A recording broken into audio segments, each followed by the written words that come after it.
우주의 처음 순간에 대한 설명의 부족함에도 불구하고 빅뱅의 증거가 서서히 나타났지만 곧바로 천체물리학자들은 이에 수반하는 문제점들을 발견했다. 우주 나이가 10만 년일 때 존재하는 요동이 있기 위해서는 현재 알려진 약 150억 년으로는 너무 짧은 시간이라는 점이다. 라데일 교수는 통계적으로 볼 때 현재의 은하까지 자라려면 최소한 100조 년 정도의 세월이 흘러야 한다고 지적했다. 그러므로 은하들이 100조 년이 아닌 150억 년 내에 탄생할 수 있다는 주장은 마치 정상적으로 9개월이 걸리는 아기를 단 30분 만에 태어나게 할 수 있다고 주장하는 억지라고 설명했다. 아직도 이 문제는 명쾌하게 풀리지 않고 있는데 이를 우주광역 구조 형성에 관한 문제라고 한다. 현재 우주의 나이는 천문학자들 간의 첨예한 논쟁의 대상이지만 영국 캠브리지대 닐 트록 박사는 우주의 나이가 적어도 1조 년이 넘어야 빅뱅이 계속 반복돼 일어난다고 주장했다. 이는 빅뱅의 모순점을 상당히 완화시키는데 한마디로 말해 우리가 알고 있는 빅뱅은 가장 최근에 일어난 폭발이며 빅뱅 이후 물질은 무한한 공간으로 끝없이 퍼져나간다는 설명이다. 트록 박사는 시간은 빅뱅 이전에도 있었다. 우주는 무한히 오래됐고 무한히 거대하다. 라고 말했다. 스타인하트 박사도 지금까지의 이론 즉 빅뱅이 옳다는 증거가 없다고 주장했다. 물론 미국 터프츠대 알렉산더 발렌킨 교수는 이들의 이론은 우주의 형태를 확실하게 예측하지 않고 애매모호한 값을 제시하기 때문에 검증하기 힘들다는 견해를 밝혔지만 우주의 나이를 100억 년대에서 1조 또는 100조 년으로 올라가야 한다는 문제는 우주의 시원을 밝히는 문제가 얼마나 험난할지를 보여준다. 여기에서 주제를 달리하여 아인슈타인 문제를 거론한다. 일반 상대성 이론의 방정식은 우주가 팽창하거나 수축하고 있다는 것을 암시했다. 이 결론에 만족하지 못한 아인슈타인은 팽창도 수축도 하지 않고 영원히 변화하지 않는 우주 모델을 만들려고 했다. 그러나 그런 우주는 물질끼리의 중력에 의해 수축하여 짜부라지고 만다. 그러므로 그는 우주항을 첨가하면서 방정식을 변환시키는 우주의 모형을 제안했다. 우주항은 물질을 서로 떼어놓는 힘인 반발력을 공간이 가지게 하는 효과를 가진다. 또한 우주항의 존재는 진공에도 에너지가 존재한다는 것을 의미한다. 그 수치는 우주가 팽창해도 변화하지 않고 우주의 모든 곳에서 일정하다. 그 경우 현재의 우주 공간의 에너지 밀도는 물질의 에너지 밀도와 진공의 에너지 밀도를 합한 것이 된다. 가장 일반적인 우주 모델에서는 물질끼리 잡아당기는 인력 때문에 팽창 속도는 감속되고 우주 나이는 허블 상수의 역수의 3분의 2가 된다. 그러나 우주항을 도입한 우주 모델에서는 물질끼리 서로 잡아당기는 힘과 진공이 밀어내는 힘이 균형을 이루면서 팽창의 속도는 느려진다. 그러나 최종적으로는 진공의 청력이 우세하여 팽창 속도는 가속되고 따라서 우주 나이는 허블 상수의 역수보다 길어진다. 아인슈타인은 허블에 의해 우주가 동적으로 팽창하고 있다는 것이 발견되자 우주항의 도입은 인생 최대의 실수였다고 하며 우주항을 부정했다. 말 그대로 정체를 모르는 물질을 가리킨다. 그러나 1999년 학자들은 허블 우주 망원경을 통하여 8년간에 걸쳐 우주의 나이를 측정한 결과를 최종적으로 발표했다. 그들은 우주의 나이를 측정할 수 있는 허블 상수의 수치가 71km 매 초백만 파세그로 우주의 나이는 약 120억 년이며 우주는 현재 가속도적인 팽창을 하고 있고 99%의 확신성으로 우주항이 존재한다는 것이다. 한마디로 아인슈타인의 최대 실수로 지적된 우주항이 다시 살아난 것이다. 2003년 천문학자들은 우주의 별을 만드는 물질은 5% 정도이며 나머지는 정체불명의 암흑에너지가 70%, 암흑물질이 25%라고 발표했다. 보다 정교한 관측에 의거 우주를 구성하는 물질 중 우리가 알고 있는 일반 물질은 4.9%뿐이다. 암흑물질이 26.8%, 정체를 알 수 없는 암흑에너지가 68.3%를 차지한다. 정체도 모르는 암흑물질이 존재한다고 믿는 이유는 중력 때문이다. 망원경으로 우주를 관측해보면 은하의 중심을 도는 별들의 속도는 일정하다. 이는 중심으로부터 멀어질수록 공전 속도가 느려지는 중력 법칙과 어긋난다. 이런 현상은 망원경에 관측되지 않는 미지의 물질이 있어서 별들을 당기고 있기 때문으로 과학자들은 추정한다. 이것은 중력의 영향을 받아 수축되는 물질보다 중력을 이겨내며 우주를 밀쳐내는 에너지가 훨씬 크므로 우주의 팽창 속도는 점점 늘어났다는 결론으로 지금 우리에게 온 빛은 보다 먼 거리를 여행했다는 뜻이다. 즉 우주의 나이도 그만큼 늘어나야 하는데 이런 연구 결과들을 토대로 계산된 우주의 나이는 138억 년에서 141억 년으로 현재 이 숫자를 우주의 기본으로 설명한다. 물론 이 숫자는 계속적인 우주 측정 기술로 변화되고 있지만 적어도 100억 년은 상회한다는 것이 기본이다. 태양계의 나이를 50억 년 정도로 볼 때 충분히 이해할 수 있는 나이다. 이와 같은 결론은 천문학자들이 멀리 있는 초신성의 후퇴 속도와 가까이에 있는 새로운 초신성의 후퇴 속도를 비교하여 우주의 팽창 속도가 점점 빨라지고 있다는 것을 발견했기 때문이다. 과거로 거슬러 올라갈수록 우주 팽창의 속도가 느려진다는 것은 우주가 현재의 크기로 될 때까지 허블 상수에서 추정되고 있는 것보다도 시간이 더 걸렸다는 뜻이다. 그런데 중력에 의해 감속되어야 할 팽창 속도가 가속되고 있다는 것은 중력에 반발하는 청력이 있다는 것을 뜻한다. 학자들은 이 청력의 유력한 후보로 공간끼리 반발하는 힘인 진공의 에너지를 거론한다. 이것은 완전히 빈 공간으로 생각되고 있는 진공이 에너지를 갖는다는 것을 뜻한다. 바로 아인슈타인의 이론 중에서 틀렸다고 유일하게 지적된 우주왕이 옳을지도 모른다는 것이다. 물론 우주왕이 존재하더라도 또 하나의 큰 수수께끼가 존재한다. 그것은 우주 초기에 거대한 진공에너지가 존재하였고 그 진공에너지에 의해 가속도적으로 우주가 팽창했는데도 현재의 측정에 의하면 진공에너지의 밀도가 예상보다도 적다는 것이다. 이를 근거로 우주왕의 존재가 관측적으로 확립되었다고 단정하는 것은 아직 시기상조라고 주장하는 학자들이 있는 것은 사실이다. 이외에도 우주의 초기 단계에 관해 풀어야 할 문제들이 많이 남아있다. 일부 학자들은 우주는 시작이 없고 0시간의 개념이 의미가 없을지도 모른다고 추정한다. 그래서 근래 시간이 의미가 없는 우주가 양자론을 사용해 기술될 수 있는 상태로부터 단순히 나타났다는 시나리오가 대두되고 있기도 하다. 이것은 우주가 플랑크 시간 이후에 비로소 일반 상대성 이론에 따라 진화했다는 것을 뜻한다. 물론 이 역시 정설로 정착된 것은 아니다. 진화하는 우주. 천문학계의 비약적인 발전은 우주 망원경 등 획기적인 기술 개발에 힘입었는데 학자들은 이제 우리의 우주가 유일한 우주가 아닐지 모른다고 생각한다. 그동안 우주의 기원이라고 인간이 창조해낸 빅뱅은 단지 무수히 많은 시작 중 하나에 불과하며 계속해서 우주가 창조되고 있을지 모른다는 것이다.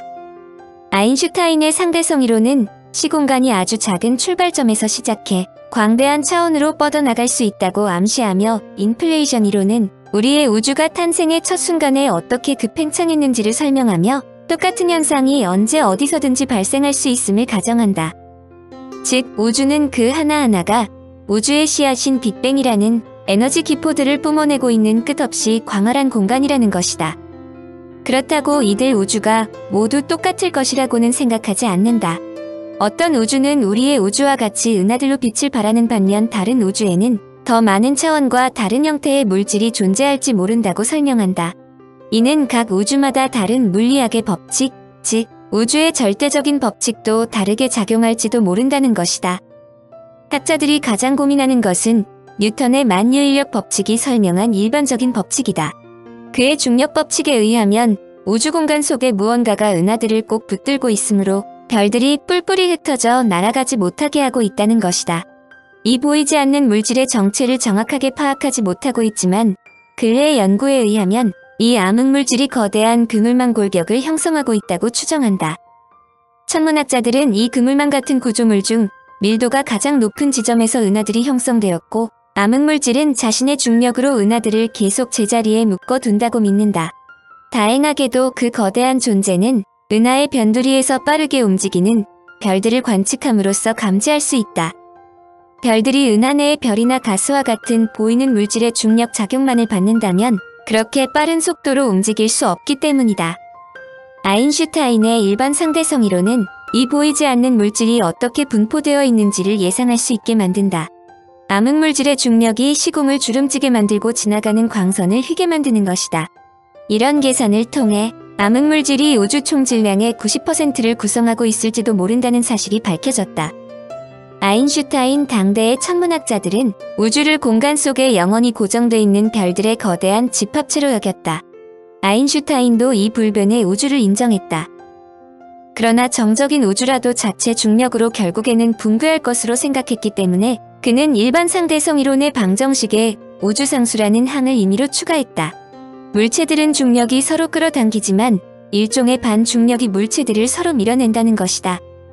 그런데 허블의 측정으로부터 우주가 정지해 있는 것이 아님이 입증되었다. 따라서 은하들을 고정시켜 두기 위한 우주상수도 필요 없게 되었다. 아인슈타인은 1931년 이를 다음과 같이 인정했다. 멀리 있는 성운들의 적색 편의는 내 오래된 건축물을 단번에 산산조각 내버렸다. 내 일생 최대의 실수이다. 그런 추가적인 요소가 있든 없든 팽창하는 우주에 대한 기본틀은 아인슈타인이 만든 것이다. 1980년 앨런 구스는 빅뱅 이론을 더욱 발전시켜 아인슈타인의 탄력적인 시공간에 새로운 입자 물리학 개념을 추가시켰다. 그는 우주 창조의 첫 1조 분의 1조 분의 1초 동안 초기화기 우주가 좀 더 안정적인 성장 단계로 접어들기 이전에 급격한 팽창 즉 인플레이션의 순간을 겪었을지도 모른다고 생각했다. 이들은 마이크로파를 정밀 측정함으로써 인플레이션이 우주 내 물질과 에너지를 고르게 만들고 우주의 전체적인 시공간 공률을 평평하게 만드는 데 기여했을 것으로 추정한다. 그러나 근래 학자들은 인플레이션이 순식간에 일어난 단 한 번의 사건은 아니었다고 생각한다. 창조가 계속 진행되는 과정 속에 시공간은 어디서든지 또 언제든지 새로운 우주들로 팽창될 수 있다는 것이다. 즉, 빅뱅이 끝없이 일어날 수 있다는 뜻이다.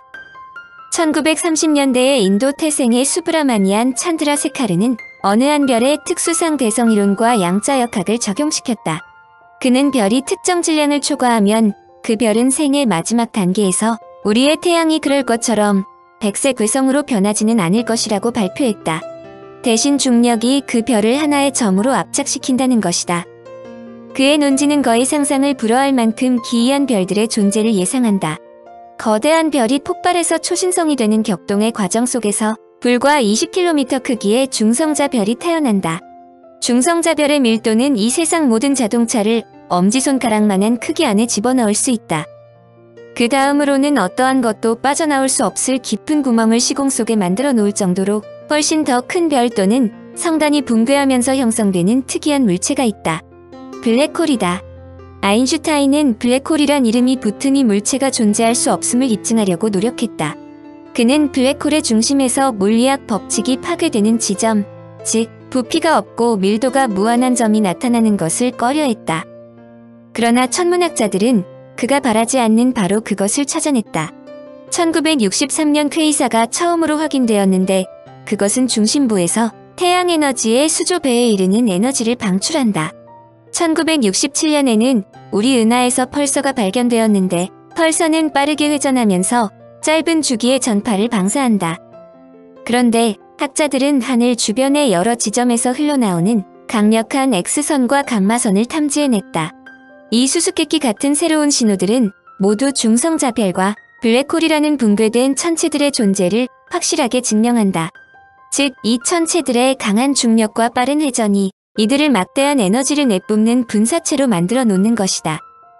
이들의 발견이야말로 한때 정적이라고 여겨졌던 우주에 대한 개념을 바꾸게 만들었다.